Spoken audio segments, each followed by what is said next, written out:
Now, welcome to another edition of News from Naboo with the worst lightning takes.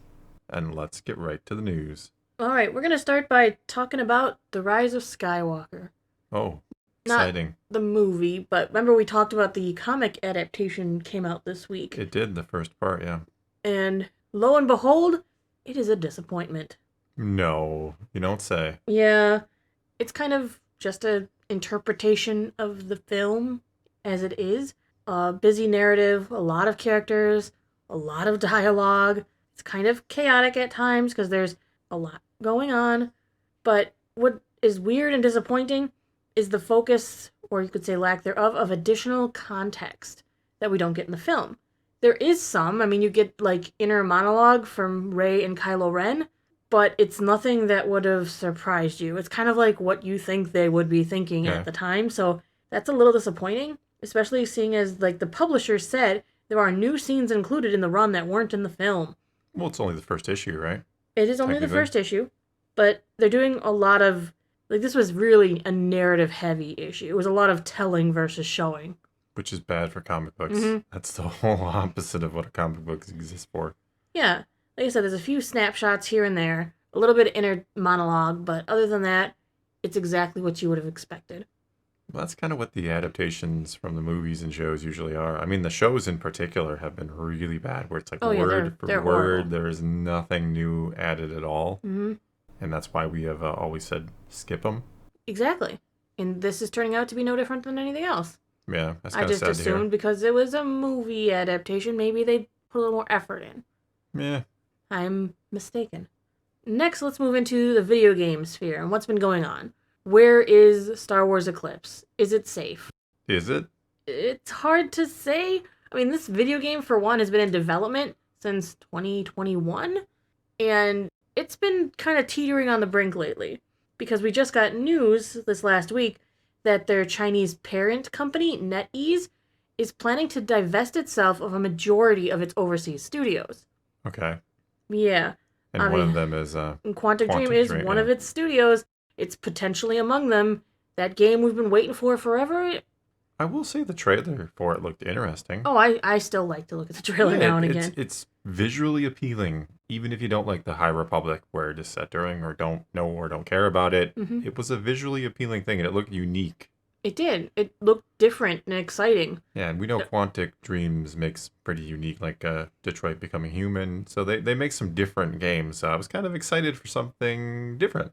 All right, but yes, like I said, NetEase is going to be selling off more than a dozen of its gaming studios. They're also pulling funding from Western and potentially Japanese gaming studios. The CEO is said to be very unsatisfied with Western developers, calling them, quote, lazy, entitled, slow, and woke. Okay, tell us how you really feel. But is he wrong? Well, A lot I of don't know, a but lot of games I feel like lately. I haven't been hearing a lot in the game sphere of great games. I've been hearing a lot of I'm disappointed in this game, or this Yeah. game wasn't what I wanted, or wasn't what I expected, or it's half finished, Yeah. it's too slow. That they're putting out games and immediately the first thing you have to do is patch it because they sold you half a game. Well, there's that, and then there's the fact that I have seen a lot of videos lately, and because you watch one, more will pop up in your feed, where they compare games from like 13, 14 years ago on older systems to games that come out today, and you're like, why does the game that came out 12 years ago have all of this in it, and the game coming out today has none of it? None of it. And then there's the DLC package, which Yeah. is just showing you more of stuff that they should have just included in the game. Exactly. Yeah, it seems like there's a lot of issues in the world of video games. Not that I keep up with it totally, but I hear things, I see videos, and it feels like Baldur's Gate 3 was the last time that a game really came out and made actual like waves. Like this is something unique and special, and the whole market or industry was like, yeah, don't actually get used to things like that. Yeah. Which is like, what? It's funny, So no- where's all the Baldur's Gate DLC that I have to pay extra for? Oh, wait, they just included Yeah, and hours upon hours in the game and made it incredibly replayable. yeah, and they've actually patched and added new things free of charge. You just download it. What a concept. What a concept indeed.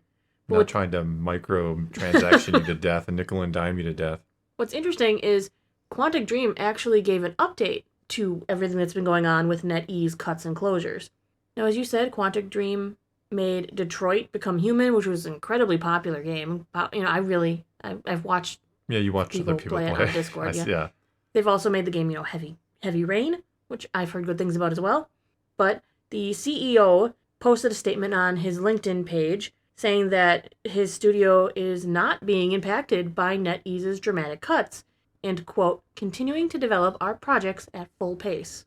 I mean, the CEO noted that 2024 saw their highest revenues in its 28-year history, driven by their exceptional performance, especially of its back catalog games like 2018's Detroit Become Human.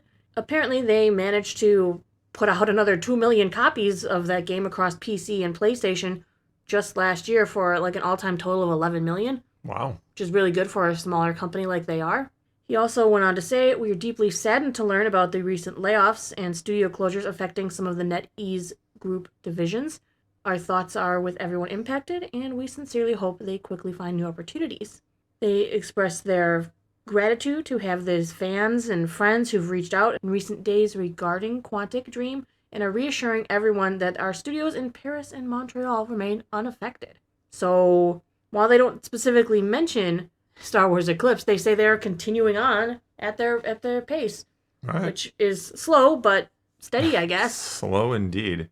I mean, if it can compare to Detroit Become Human, it could be a really big hit because that game wasn't a franchise title like this is.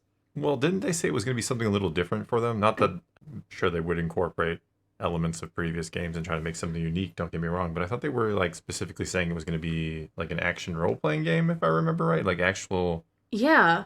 So I was really looking forward to see kind of what is their take on how they're going to make this game. Because a Star Wars game will get a wide audience simply because it's a Star Wars game. Yeah. So that brings forth a lot of questions about what were they planning on doing, what are they planning on doing, because the game is still in the works. Yeah, and they didn't really say much about the game. They put out a really cool trailer, which really in the grand scheme of things doesn't mean anything.